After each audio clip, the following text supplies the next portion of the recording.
looduse vaates need keskkonnamõjud on, kas tuulik tapab looduse? Oota korra. Ma jäin natukene... Kus sa lähed? Oota, sa tuleb pärast tagasi. Minu nimi siis Alar Noorve, ma sai just Alkronell, olen koos Eki Valberiga selle Tuulala 6 planeeringuga seotud, mina olen selle keskkonnamõjindamise juhtekspert. Minu taustaks nii palju, et minul täiesti juhuslikult on doktorikraad keskkonnatehnoloogias, olen alates 2003. aastast olnud litsenseeritud keskkonnamõjindamise ekspert. Aga mida ma täna tahan teile rääkida natuke konteksti juurde. Ilmselge on see, et kõigel, mida me inimesena teeme, on mingisugused keskkonnamõjud. Ma püüan anda siia natukene võrdluskonteksti juurde, et millised need tuuleenergia keskkonnamõjud siis mürast on siin juba räägitud, sellele me ei keskendu, aga võrreldes paljude teiste energiatootmisviisidega on. Ruumivajadus tuuleparkidel, millest on räägitud, et vajavad meeletult maala, siis ühe tuuliku kohta on selline keskmine maavajadus koos nende ligipääsuteede ja nende platsidega, mis selle montaažiplatsi nende ehitamiseks rajatakse 1–2 hektarit. Alutaguse valla tuuleenergia eriplaneeringu näitel sinna siis sai mahutud 10 tuulikut ja ehitusalune pind kokku tuli 13,7 hektarit, tegikaudu 1,4 hektarit siis tuuliku kohta. Sinna planeeritakse ka selliseid kuni 270 meetri kõrguseid tuulikuid. Need tuulikud siis mudeldamise järgi, Eesti ilmastikutingimuste aluste mudeldamise ja selle paljutuse järgi suudaksid toota aastas ligikaudu 200 000 megavatt-tundi elektrienergiat. Ehk siis megavatt-tunni kohta on see maavajadus koos ligipääsuteedega alutaguse näitel circa 0,7 ruutmeetrit aastas toodetud megavatt-tunni kohta. Millise kasuteguriga on see number saadud? See kasutegur arvestab reaalselt tuulekiirusi, mis on ajalooliselt Eesti keskmised. Ei, kasutegur, 20%, 10%. Kasutegur tulenebki sellest, kui kiiresti kõvasti tuul puhub, palju generaatorid suudavad toota. Kiiresti selle järgi on see välja arv mudeldatud. Ja kui palju see on siis? 20% või? See on eri tuulekiirustel erinev. Umbes. No aga keskmiselt aasta lõikes. Noh, te toote mulle kuradi tormeipäeva ja on korras. Arendajad on pärast valmis vastama. Et siia võrdluseks vaatasin teiste energiatootmisviiside kohta on tehtud siis tänuväärset kokkuvõtet, kus siis on arvesse võetud kütuse ammutamiseks või kaevandamiseks vajalike maa-alade ruumivajadus ja sööjaamad on seal üsna kõrgel. Kui me vaataksime tuulepargi ala, kogu see ala, mis tuulepargi jaoks on joonistatud, siis jah, on see üle 100 ruutmeetri justkui megavatt-tunni kohta aastas, aga kui me arvestame tegelikult sellega, et tuulikute vahelist alasid metsamajanduses või põllumajanduses jätkuvalt kasutada, siis ta on seal tunduvalt madalam. Tema sai oma paljude tööde kokkuvõtte keskmiseks 0,4 ruutmeetrit megavatt-tunni kohta aastas. Meie saime 0,7 alutaguse näitel, et võrdluseks siis gaasijaamad tänu selle kütuse ammutamise poolele ja transpordi poolele vajavad circa 1 ruutmeeter, tuumajaamad circa 0,3 ruutmeetrit aastas toodetava megavatt-tunni kohta. Veel siia korra võrdlust siis, et Aidu-karjääris, kus põlevkivi on kaevandatud, tuli see number ilma elektrijaamasid arvestamata, vaid ainult Aidu-karjääri arvestades siis 253 ruutmeetrit aastas megavatt-tunni kohta. Veel üks number võrdluseks, et kui me teeme mõistlikku metsamajandust, teeme uuendusraiet ehk lageraiet, kõik mõistlikku, mis on kasutatav tarbepuiduks, saematerjaliks ja nii edasi, kasutame selleks ja see, mis on üle siis sellest küttepuiduks ja energiapuiduks või raiejäätmete näol, siis on Eestis välja arvatud, et kuni peaaegu 150 megavatt-tundi hektari kohta on võimalik seda küttepuitu saada. Mis siis tähendaks seda, et võrreldes selle sama alutaguse eriplaneeringu näitega peaaegu 100 korda rohkem tuleb iga aasta hektarit puitu või metsa raiuta, sealt siis see mitte tarbepuiduks sobiv puit ära põletades saame palju elektrienergiat. Mets kasvab tagasi, betooni peal mets kasvab. Tõsi. Aga lähme edasi. Linnustiku on ka selge, et on kokkupõrkeriskid, on elupaikade vähendamine, kohati ka konkreetselt tuuliku enda vahetult alt ja ümber ka elupaiga hävimine ja ka barjääriefekt võib teatud liikidel esineda, et nad ei saa tuulepargi toitumisalade ja ööbimispaikade vahelt läbi lennata. Et ilmselgelt mõju linnustikule rohkem või vähem on sõltuvalt asukohast, aga siia mõned numbrid võrdluseks, et ega ka teistel energiatootmisviisidel on mõju linnustikule, sest me peame arvestama sinna juurde ka mitte ainult seda elektrijaama ennast, vaid seda sama kütuse kaevandamist või ammustamist ja transporti ka. Siin on üks küll suhteliselt vana artikkel tõesti, kui tuuleenergia oli natukene võib-olla vähem levinud, kus siis võrreldes fossiilsete kütustega oli päris suur vahe toodetud gigavatt-tunni kohta lindude hukkumisel. Aga siin on üks natuke teine, natuke uuem, kus siis on üleüldse inimtekkelist lindude hukkumist välja toodud. Siin kõige esimesel kohal on kassid. Ja me võime öelda, et musta toonekurge või kotkast kassid ei murra, et see on summaarsed lindude hukkumiste arvud, aga igasugused kokkupõrked side ja elektriliinidega, mürgitused ja kõik muud asjad tapavad tunduvalt rohkem linde Ameerika Ühendriikide näitel kui siis kassid, jah, kassid tapavad linde. Rohkem linde ka. Mis siis veel üks asi on uurimisest välja tulnud, mis on nagu nende suuremate tuulikute osas positiivne efekt võrreldes väiksemate tuulikutega. Kuna nad suuremad, siis paigutatakse need hõredamalt teineteise suhtes. Ja tänu sellele väheneb kokkupõrkerisk, sest tuulikute vahet on võimalik lindudel paremini läbi lennata, väheneb ka see barjääriefekt. Siin on küll üks graafik, mis näitab ainult kuni 2,5 megavatisse võimsuste seda tuulikuteni seda kokkupõrkeriski vähenemist, aga mul on praegu need suuremad tuulikud paigutatakse teineteist veel suurematele kaugustele.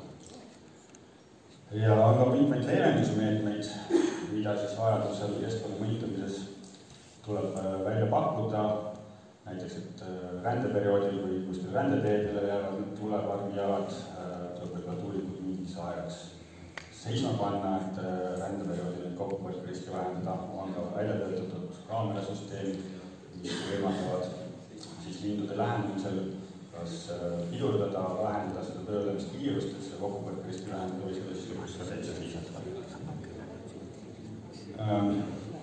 Nahkhiirde puhul on aktuaalne teema see, et kui metsamaastiku tuulikuid paigutame, siis rohkem või vähem metsamaastikus Eestis nahkhiiri leiame. Kõige suurem risk on ka jällegi, et kui me nende rändeteedele neid paigutame, seda on jällegi siis võimalik seda mõju vähendada, et kui rände ajaks neid siis vahepeal seisma panna. Aga üks oluline leevendamine nahkhiirde puhul on siis see, et tuulekiirus läheb üle 5 meetri sekundis, siis nad on tunduvalt vähem aktiivsed, sellepärast et nad käivad õhust putukaid püüdmas. Tuulekiirus on liiga suur, siis putukad ei saa lennata. Neil ei ole mõtet jahina minna, mis siis tähendab seda, et kui muidu tüüpiliselt pannakse tuulikud tööle alates 30 meetrisest sekundist tuulekiirusest, siis sellistes kohtades, kus nahkhiiri on palju, siis tuleb see start anda neile mitte enne seda, kui tuulekiirus on vähemalt 5 meetrit sekundis ja sellega saab oluliselt siis vältida ohte nahkhiirdele. Mis siis veel on tulnud siin ka küsimus on üles mõnel pool, et see mõjutab siis taimekasvu, need moodsad suured tuulikud või mitte ainult moodsad suured tuulikud, või üldse tuulikud.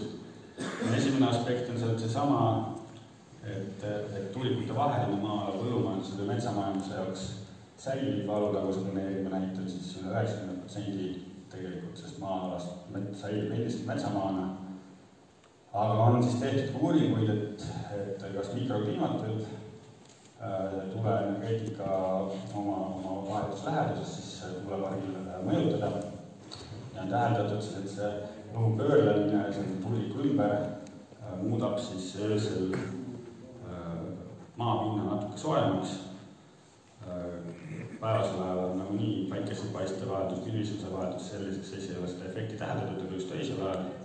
Ja see suurendab siis öisel ajal natukene aurustumist ja transpiratsiooni. Kuidas see sademetele mõjub? Mul on järgmisel slaidil slaidil on selle kohta ka üks number. Enamus uuringud on näinud, et taimekasvule erilist mõju ei ole, aga sademete hulk on siis leitud, et 61% võib suureneda. Aga evaportranspiratsioon üldiselt siis suureneb natuke rohkem kui sademete hulk. Ehk siis kuivades piirkondades, kus sademeid on üldiselt vähe, ta võib mingit efekti taimede kasvule tekitada, sellepärast et taimedele see sademete hulga kasv suurenenud alustamist ei kompenseeri. Enamus uuringud, nagu ma ütlesin, on siis näidanud, et pigem on positiivne mõju.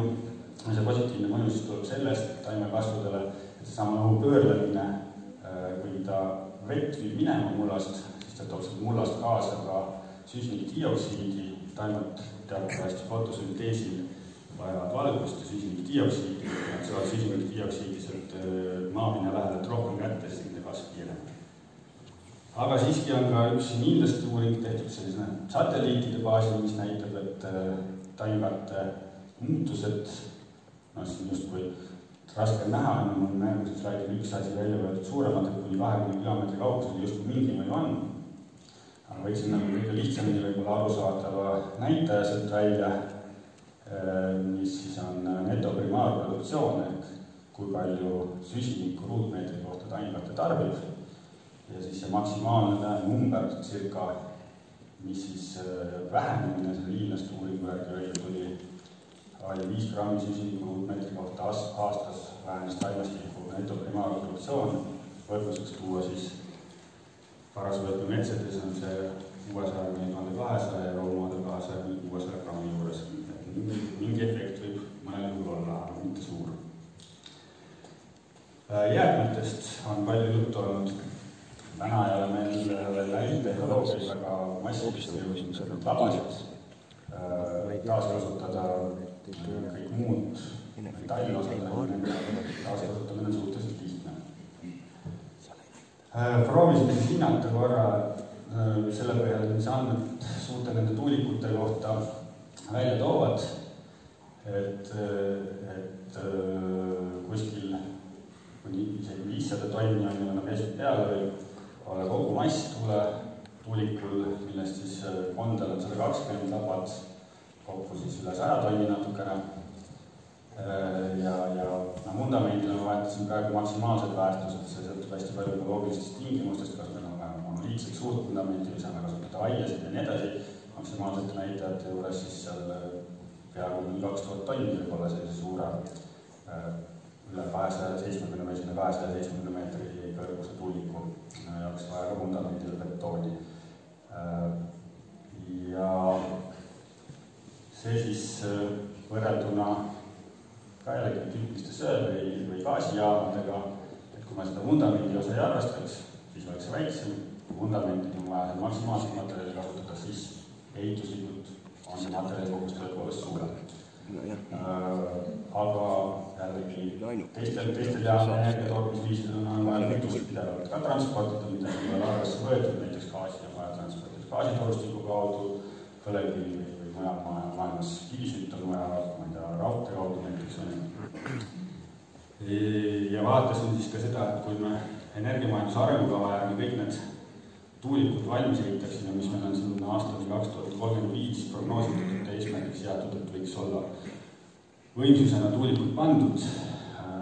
Võimsuse järgi on see kogus siis selline, et kõikide tuulikute korraga, kui nad peaksid kukka saama ja need labad on, et meil ei leia taaskasutusvõimalusi, on vaja prügilasse ladestada juhuslikult, siis see kogus on peaaegu 44 000 tonni kõikide tuulikute peale kokku. Võrdluseks siis põlevkivi puhka tekkis 3000 näol siis peaaegu 3 miljonit tonni 23. aastal ja lentuha näol peaaegu 2 miljonit tonni ja see kavalme jäätmeid Eestis tekkis 23. aastal üle 49 tonni. Tuhk ei ole jääde. Kui teda ei taaskasutata, siis tuhk on toormaterjal, millest peab raha maksma. Aga vaadake, palju teda taaskasutati. Sellepärast, et ta on nii palju kallis, et seda ei taheta välja müüa. Tuhk on kallis materjal. See on ärimeeste viga. Tuhk on kallis materjal. Põhimõtteliselt lähme edasi, et seda ei ole mõtet praegu vajada. Kui ta ei taaskasutada, ta võrdab juba olemas olevat jaama ka, aga Mikroplasti teke on tekitanud samuti muret. Taanlased on siin hinnanud siis oma tuulikute hooldusnäitajate põhjalt kõige enam, et 8–50 grammi aastas ühe tuuliku laba kohta võib seda mikroplasti tekkida. Siis see tähendab, et kuna tuulik on 3 laba, siis kuni 150 grammi aastas. Taani veidi tuuleparkide põhjal kokku keskmisest täpselt andmed minu mälu. Ja kui suur see keskmine kõrgus on siis? Jään praegu vastase võlgu, tingimused on olemas, võite üle kontrollida.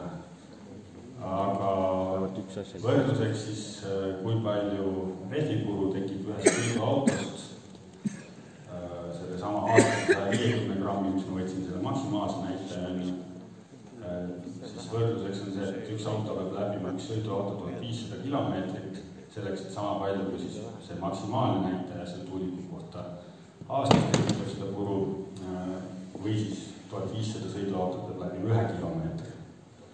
Maja Estmeel sõidab keskmiselt tööpäeval 2500 sõidutit. Tegelikult natukene konteksti üritasin juurde anda ja praegu tänan tähelepanu. Aitüma!